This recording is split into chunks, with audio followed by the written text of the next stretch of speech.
Advice served her at the hotel they were sleeping in. Hello, gentlemen. I hope everything is going well for you.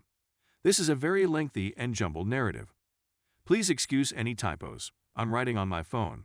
I've reached the end of my rope and have no clue how to get out of this situation. To provide some context, I, male, 43, and my female, 40, have been married for 16 years. Our family consists of 2 children, a 14-year-old daughter and a 9-year-old boy. Our marriage was tumultuous at first, but we made it through those difficult years and came out much stronger as a result. We married young, so maturity wasn't quite there yet, but we knew we loved each other and could overcome any hurdle that stood in our way. I'm still not sure whether this was just wishful thinking. Anyway, my wife works as a manager for a large advertising business for 3 years, and I work in engineering 7 years. Both of our occupations paid well and provided a comfortable living for our family. We were a close-knit family. As parents, we constantly make certain that we are there for our children in order for them to have wonderful memories. We always made time for our children, no matter how busy we were. To be honest, I think I'm a terrific father and spouse. I made mistakes with my wife, but I would do everything for her, and it shook me to my core when I discovered she was having a long-term affair. Which takes me to my next discovery. Wife was behaving aloof. In reality, the 2 years before this one were the most difficult. She didn't appear to like anything I did. She kept comparing me to her boss, yeah, I know, and telling me how he would handle this or that. Can't you read her thoughts? Her supervisor, on the other hand, can. Don't you take the effort to take her on dates and make her feel special? Her employer, on the other hand, does it for his wife. What was I doing being so immature? I'd ask her what she wanted me to do to spice up our relationship. Her typical response is, don't bother asking. You must already know and practice it. So I did some study and bought several books. Because I was ignorant, someone else had to have the solution.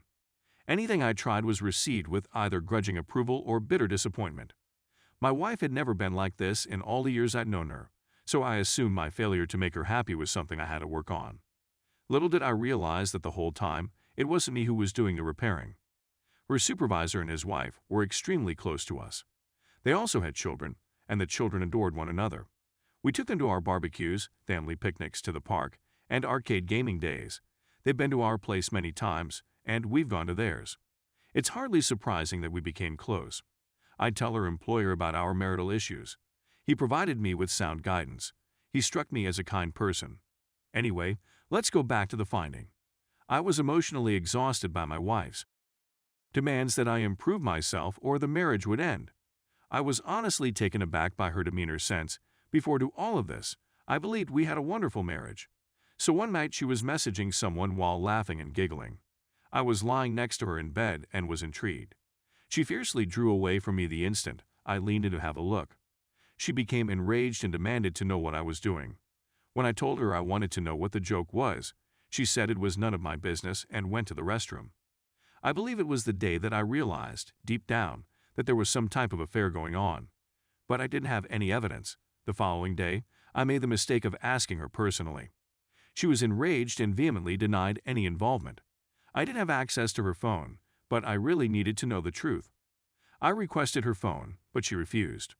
Only later in the evening did she reluctantly hand over the phone to me. Almost all of the texts she sent to particular persons were erased. I could tell because certain talks sounded illogical, while others seemed absurd. I returned the phone to her, and we didn't talk about it again until a month later, when I was able to get a friend on it to examine the phone and retrieve deleted messages. My wife had purchased a new phone and had hardly used the one she gave me. Some messages were discovered, and it was only via parts and pieces that I was able to establish that there was an affair going on, and you got it. It was with her employer. I simply knew if I addressed her right away, she'd find a way to get out of it, so I waited. But I was a shambles. All I could think about was how it would affect the children. I sobbed in front of my friend since the situation was so bad. I still did want to end the marriage, so I ordered How to Help Your Spouse Heal from an Affair 3 days later.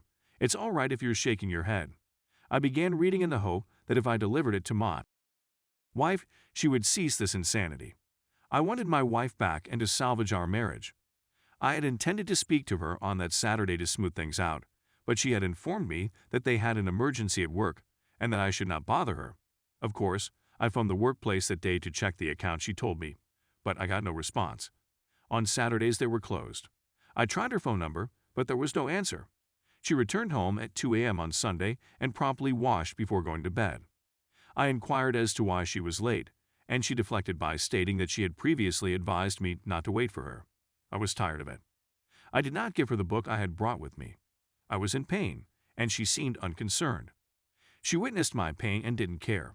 I phoned her boss's wife to see if she had any information. I was longing for security, and I don't regret it to this day. When she found out, she was as surprised as I was.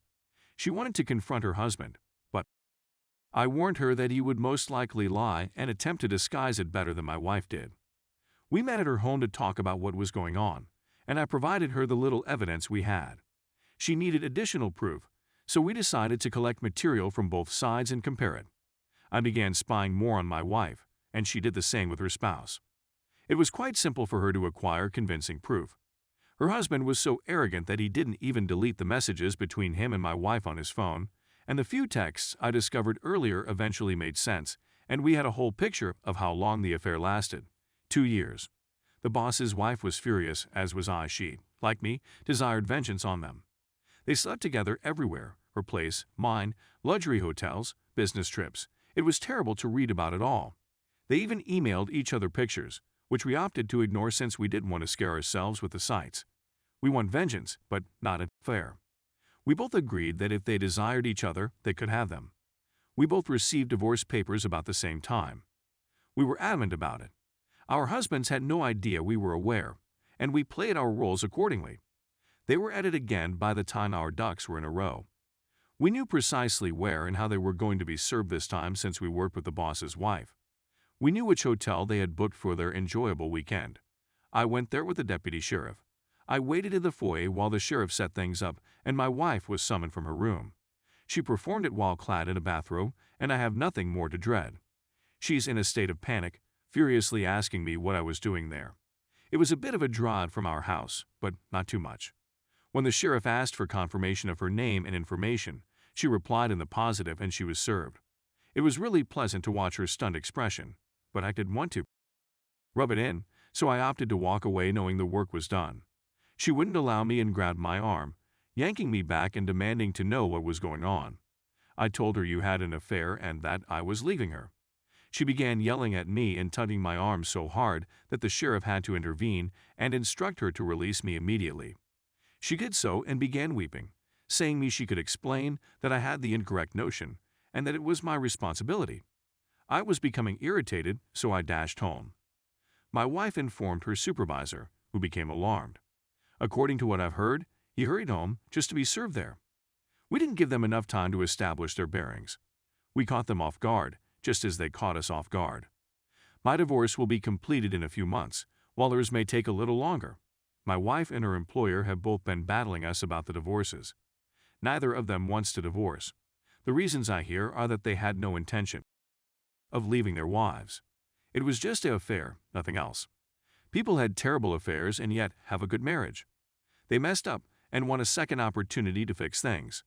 I asked my wife what she believed the conclusion of all of this would be. She claimed to be going with the flow, yet she behaved utterly out of character. She is no longer that person.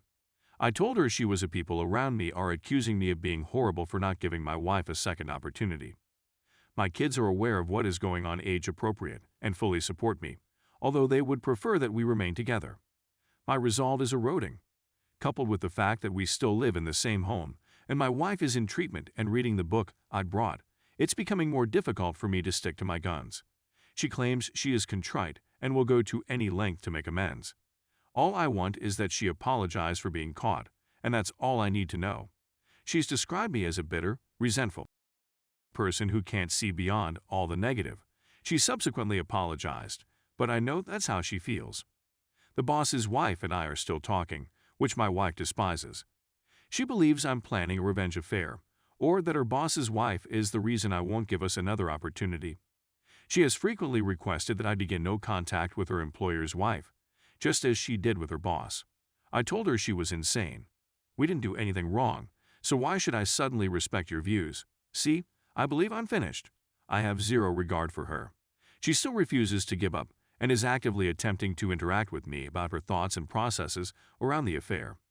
I don't entertain her because I regard them as justifications. She wants me to accompany her to treatment. I'd read a lot of sites where the therapist blames the victim, so I said, hell no. She wants me to read books on adultery with her. What's the purpose if we're just going to divorce? She desires intimacy. I told her she couldn't use to control me. She claims it isn't manipulation and that she just wants to show me how much she loves me. I corrected myself and replied, you mean love me now? People around me are angry with me, including my mother, because they claim errors happen, and my wife understands through her faults that she actually loves me. I assured everyone that I would never be anyone's backup plan. I feel terrible about how I treat her. Even if there is hatred between us, I still adore her. Is it possible that I'm being overly harsh on her? She's making an effort, but I don't care. Should I rethink the divorce? People think I'm going too hastily and will come to regret it. Is that correct? I'm not sure what's genuine and what's not. Edit. I appreciate everyone's time in responding to my predicament. I read all of your comments, and several of you raised key points, which I will address with my wife shortly. I'll keep you informed, but I believe divorce is the greatest option for myself and my children. This site's content has been beneficial.